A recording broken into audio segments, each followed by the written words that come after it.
নমস্কার, 5টার 5 স্পেশালি নিয়ে আমি অতনু রয়েছি আপনার সঙ্গে। 5টার 5 স্পেশালিতে প্রথমে অঙ্গনওয়াড়ি কর্মীদের দেখাই। আমরা অঙ্গনওয়াড়ি কর্মীদের বিরুদ্ধে ক্ষোভ বিক্ষোভের ছবি বিভিন্ন জায়গায় দেখি। আশা কর্মী, অঙ্গনওয়াড়ি কর্মী, তাদের উচ্ছ্বাসের ছবি দেখা যাক। আজ এই দেখুন উচ্ছ্বাস। এই উচ্ছ্বাস কেন? এই উচ্ছ্বাস তার কারণ মুখ্যমন্ত্রীর বড় ঘোষণা। গতকালই মুখ্যমন্ত্রী জানিয়েছিলেন সোশ্যাল মিডিয়ায় বড় ঘোষণা করবেন তিনি। সেই মতো আজ সকাল 10টায় ঘোষণা করলেন আশা কর্মীদের 750 টাকা বেতন বৃদ্ধি হবে এবং আইসিডিএস এর হেল্পারদের 500 টাকা বেতন বৃদ্ধি হবে। অঙ্গনওয়াড়ি কর্মীদেরও 750 টাকা বেতন বৃদ্ধি এপ্রিল থেকে যা কার্যকর হবে। আশার মেয়েরা অনেক কাজ করে, ওরা আমাদের গর্ব, সমাজের দিশা। আমাদের সব বিপদে আপদে পাশে থাকে। ওদের জন্য 750 টাকা করে এপ্রিল মাস থেকে বাড়ানো হলো। 2 হচ্ছে যারা অঙ্গনওয়াড়ি ওয়ার্কার আছে তারাও 8,250 টাকার মতো পায় এরকম, তো ওদেরও 750 টাকা করে বাড়ানো হলো এপ্রিল মাস থেকে।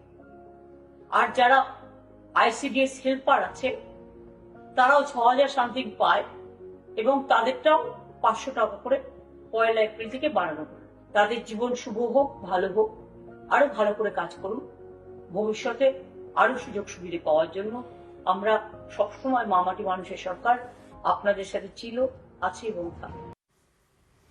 প্রশাসনিক ঘোষণা নিঃসন্দেহে, কিন্তু এর পিছনেও রাজনীতির অঙ্ক দেখছেন রাজনীতিবিদরা। তার কারণ সামনে লোকসভা ভোট এবং যদি দেখা যায় আমাদের রাজ্যের প্রায় 50%, প্রায় অর্ধেক ভোটার মহিলা ভোটার। আশাকর্মী, অঙ্গনওয়াড়ি কর্মী, প্রান্তিক পাড়ের যে মহিলা কর্মীরা যারা কাজ করেন দিনরাত এক করে, তারা যদি একটু বাড়তি আর্থিক সুবিধা পান তাহলে ভোট বাক্সে তো তার প্রতিফলন হবেই। সুতরাং এই ঘোষণা ভোটমুখী নয় তো? এই প্রশ্ন তো তুলছেন রাজনীতিবিদরা। কারণ এই মহিলা ভোটার টার্গেট শুধুমাত্র তৃণমূলেরই নয়, মহিলা ভোটার টার্গেট বিজেপিরও। তা বারবার বোঝা যাচ্ছে যখন নরেন্দ্র মোদী কখনো আরামবাগ থেকে, যখন কৃষ্ণনগর থেকে তিনি যখন কথা বলছেন, আর আজ যখন বারাসাতের কাছারি ময়দান থেকে তিনি সন্দেশখালী প্রসঙ্গ তুললেন, খুব স্পষ্ট মহিলাদের মন পাওয়ার জন্যই তার এই বক্তব্য। শুনুন। মা বোনেদের সঙ্গে অত্যাচার করে টিএমসি घोर पाप করেছে। संदेश खाली में जो कुछ भी हुआ उससे किसी का भी सिर शर्म से झुक जाएगा। टीएमसी सरकार बंगाल की महिलाओं के गुनहगार को बचाने के लिए पूरी शक्ति लगा रही है। हाई कोर्ट और फिर सुप्रीम कोर्ट से भी राज्य सरकार को झटका लगा है। गरीब, दलित, वंचित, आदिवासी परिवार की बहनों बेटियों के साथ टीएमसी के नेता जगह जगह अत्याचार कर रहे हैं, लेकिन टीएमसी सरकार को अपने अत्याचारी नेता पर भरोसा है, बांग्ला बहन बेटियों पर भरोसा नहीं है। इस व्यवहार से बंगाल की महिलाएं, देश की महिलाएं आक्रोश में है। संपूर्ण बांग्लाते संदेश खालीर ঝড় উঠবে। আছে মহিলা ভোট লক্ষ্য, আর সেজন্যই তৃণমূল সরকার এ রাজ্যের মহিলাদের সঙ্গে দুর্ব্যবহার করছে, অত্যাচার করছে, এই অভিযোগ তুলছেন নরেন্দ্র মোদী। পাল্টা এ রাজ্যের শাসক দলের প্রতিনিধি কি বলছেন, শান্তনু সেন শুনুন। আপনি কেন মণিপুরে যাননি? আপনি কেন উত্তরপ্রদেশ, মধ্যপ্রদেশে যখন ধর্ষণ হয় আপনি কেন যান না? আপনি সন্দেশখালীর কথা বলছেন। সন্দেশখালীতে অভিযোগ থাকলে তৃণমূলের নেতাদেরও এখানকার প্রশাসন অ্যারেস্ট করে। আর আপনি যে রাজ্যে মুখ্যমন্ত্রী ছিলেন সেই গুজরাটের মন্ত্রিসভার সদস্যর বিরুদ্ধে আপনার দলের পঞ্চায়েত প্রধান বারংবার ধর্ষণের অভিযোগ করেছে। আপনার হিম্মত হয়নি তাকে মন্ত্রিসভা থেকে সরানো।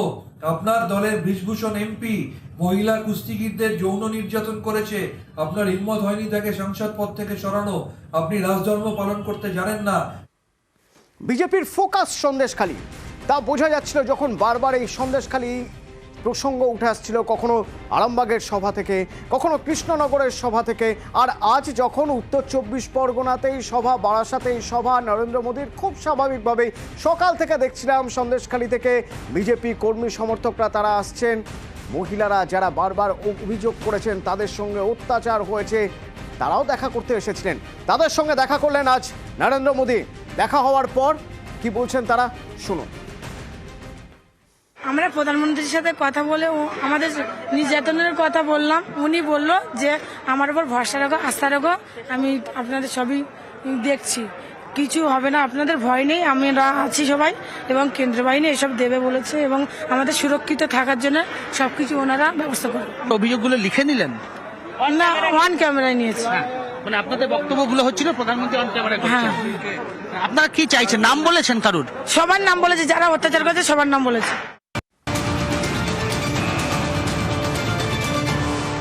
ডেডলাইন ছিল 4:15, তার মধ্যে হস্তান্তর করতে হবে, কিন্তু শেখ শাহজাহানকে হস্তান্তর করা হয়নি। তাহলে এবার কি?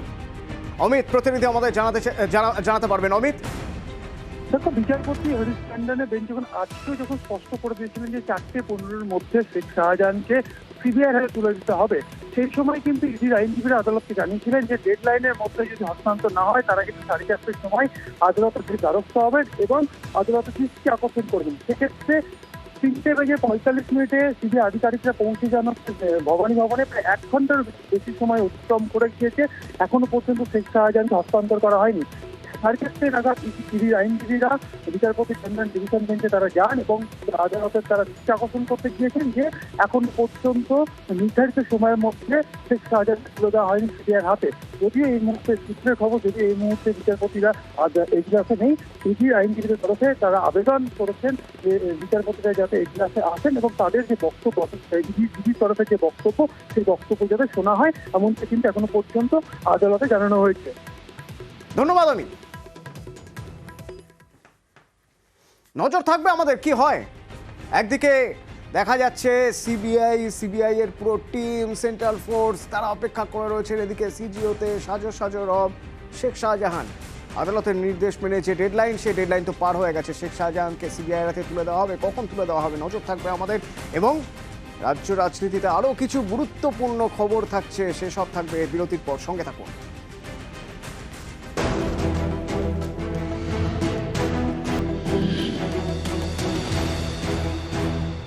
সেই 84-তে যখন প্রথম মেট্রো চালু হয়েছিল তখন কে ভেবেছিল যে টুইন সিটি এভাবে জুড়ে যেতে পারে মেট্রো দিয়ে। হ্যাঁ, টুইন সিটি তো বটেই, হাওড়া আর কলকাতা, হাওড়া ব্রিজ আমাদের গর্বের হাওড়া ব্রিজ, সেই হাওড়া ব্রিজ দিয়ে যেমন জোড়া সম্ভব হয়েছে, ফেরি তো রয়েছে, তার সঙ্গে সঙ্গে যে মেট্রো দিয়েও জুড়ে যাবে কি ভেবেছিল। তো সেই স্বপ্ন তো সত্যি হলো এতদিনে। আনুষ্ঠানিকভাবে আজ উদ্বোধন হলো গঙ্গার নিচের মেট্রোর। দেখুন, প্রধানমন্ত্রী নরেন্দ্র মোদী স্কুলের স্টুডেন্টদের নিয়ে সেই মেট্রো সফর করলেন, গঙ্গার নিচ দিয়ে মেট্রো সফর।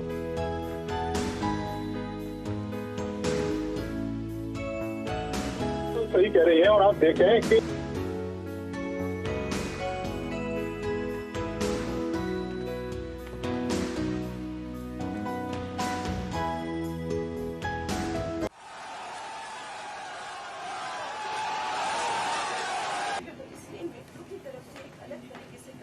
গঙ্গার নিচ দিয়ে যখন যাবে মেট্রো, কখন আপনি গঙ্গার নিচে রয়েছেন কি করে উঠবেন, যখন নীল আলো জ্বলবে, পুরো টানেল জুড়ে নীল আলো।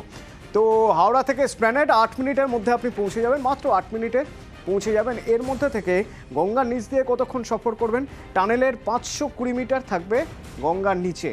এই 520 মিটার আপনি পার হবেন 46 সেকেন্ডে। যদিও আজ একটু বেশি সময় ধরে প্রধানমন্ত্রীর সফর ছিল। যাত্রী পরিষেবা কবে চালু হবে? যখন চালু হবে তখন 46 সেকেন্ডে পার হয়ে যাওয়া যাবে গঙ্গার নিচটা। কিন্তু কবে থেকে চালু হবে তা এখনও পর্যন্ত মেট্রো কর্তৃপক্ষ জানায়নি। কিন্তু এই ঠিক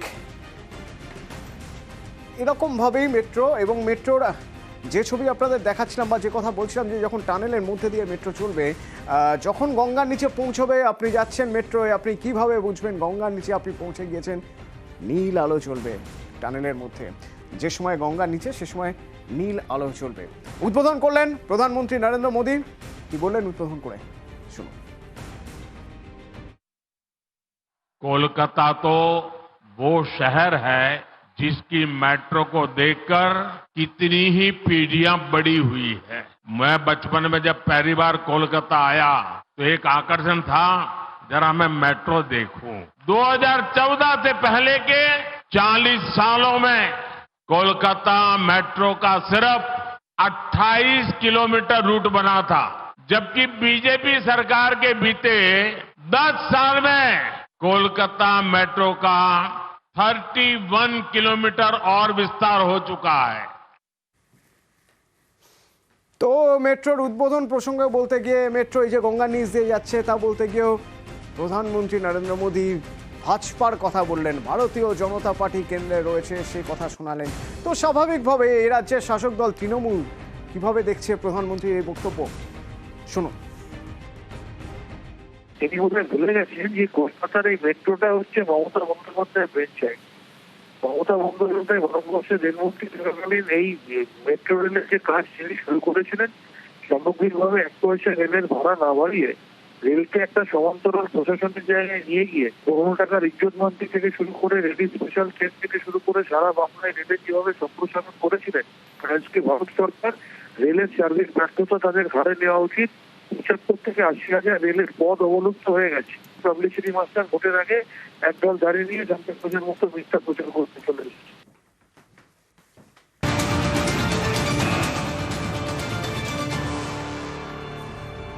বিভিন্ন রাজ্যে প্রকল্পের কাজে যাচ্ছেন প্রধানমন্ত্রী নরেন্দ্র মোদী। তো সেই কাজ শেষ হয়ে গেলে মনে করা হচ্ছে 15 তারিখের মধ্যেই হয়তো ভোট ঘোষণা হয়ে যেতে পারে। তো প্রস্তুত সব রাজনৈতিক দলই, কোন রকম প্রশাসনিক কাজ, প্রকল্পের কাজ তারপরে আর করা যাবে না। তার আগেই ডেডলাইন, 13ই মার্চ ডেডলাইন দিলেন রাজ্যের মুখ্যমন্ত্রী। 13ই মার্চের মধ্যে কাজ শেষ করার নির্দেশ দিলেন ক্যাবিনেট বৈঠকে। আমার সঙ্গে রয়েছেন প্রতিনিধি সোমরাজ রয়েছেন, সোমরাজের সঙ্গে কথা বলবো। সোমরাজ, আজকে মন্ত্রিসভার বৈঠকে কি নির্দেশ মুখ্যমন্ত্রী? দেখো, মুখ্যমন্ত্রী মমতা বন্দ্যোপাধ্যায় যে নির্দেশ দিয়েছেন সেটা নবান্ন সূত্রে খবর। আগামী 13ই মার্চের মধ্যে সব প্রকল্পের কাজ শেষ করে ফেলতে হবে। যে যে প্রকল্পের কাজগুলি এখনো পর্যন্ত বাকি রয়েছে সেই প্রকল্পের কাজগুলিও শেষ করে ফেলতে হবে। অর্থাৎ 13ই মার্চ ডেডলাইন দিয়ে দিয়েছেন মমতা বন্দ্যোপাধ্যায় মন্ত্রিসভার সদস্যদের। কারণ মমতা বন্দ্যোপাধ্যায় মনে করছেন যে তারপরেই যে কোনো দিন ভোট ঘোষণা হয়ে যেতে পারে।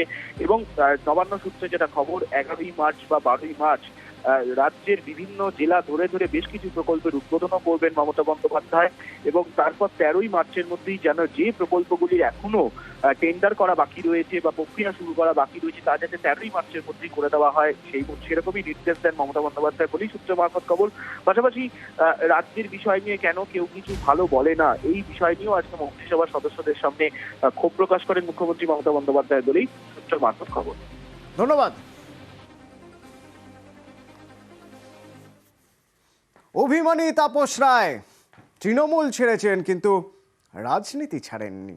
বিজেপি অফিসে তাপস রায় আমার সঙ্গে সেখান থেকে রয়েছেন প্রতিনিধি ওঙ্কারের সঙ্গে একবার কথা বলবো।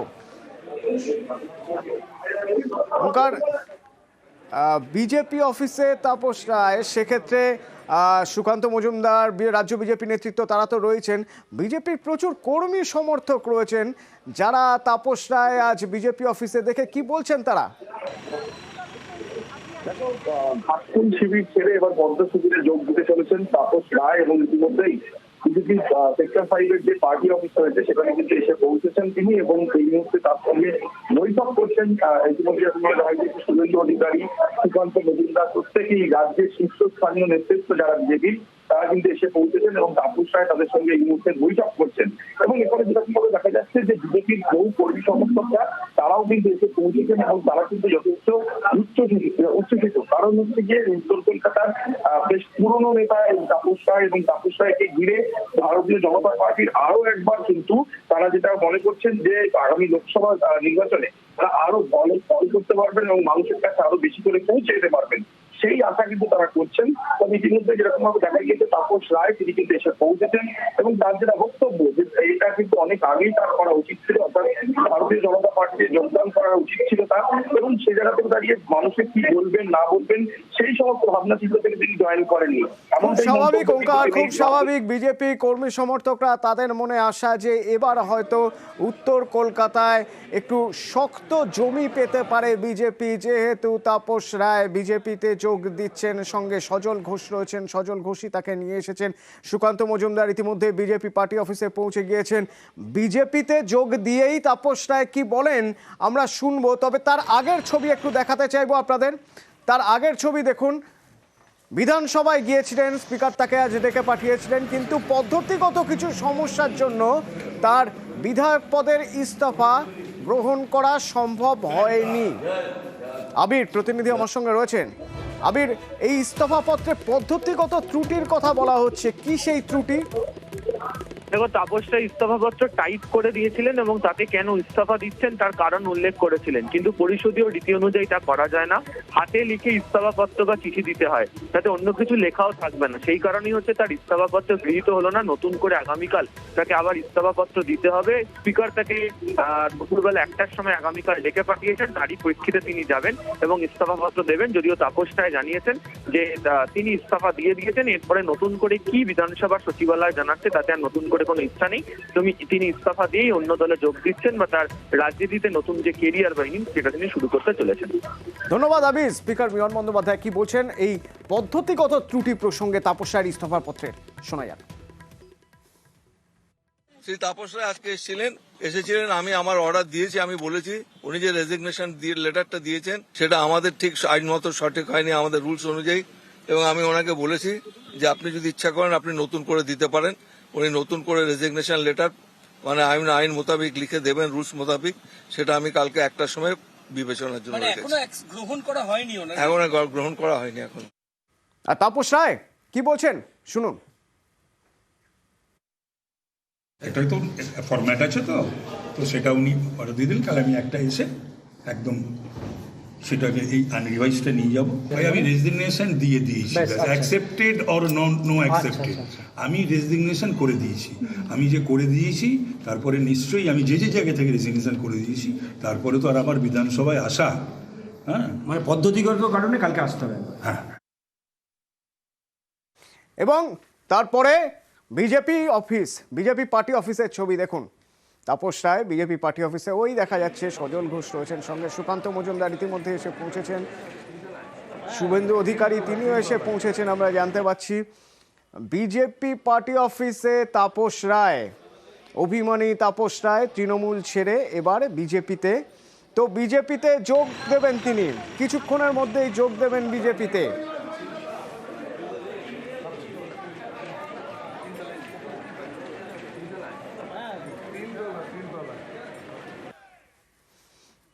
কিছুক্ষণের মধ্যেই যোগ দেবেন বিজেপিতে। আনুষ্ঠানিকভাবে যোগ দেওয়ার পর কি বলবেন তাপস রায়? তৃণমূল ছেড়ে বিজেপিতে এসে তৃণমূলের বিরুদ্ধে আক্রমণ শানাবেন, নতুন দল সম্পর্কে কিছু বলবেন। ওই দেখুন, অপেক্ষা রয়েছে আমাদের, সরাসরি আমরা দেখবো সেই ছবি, সঙ্গে থাকুন।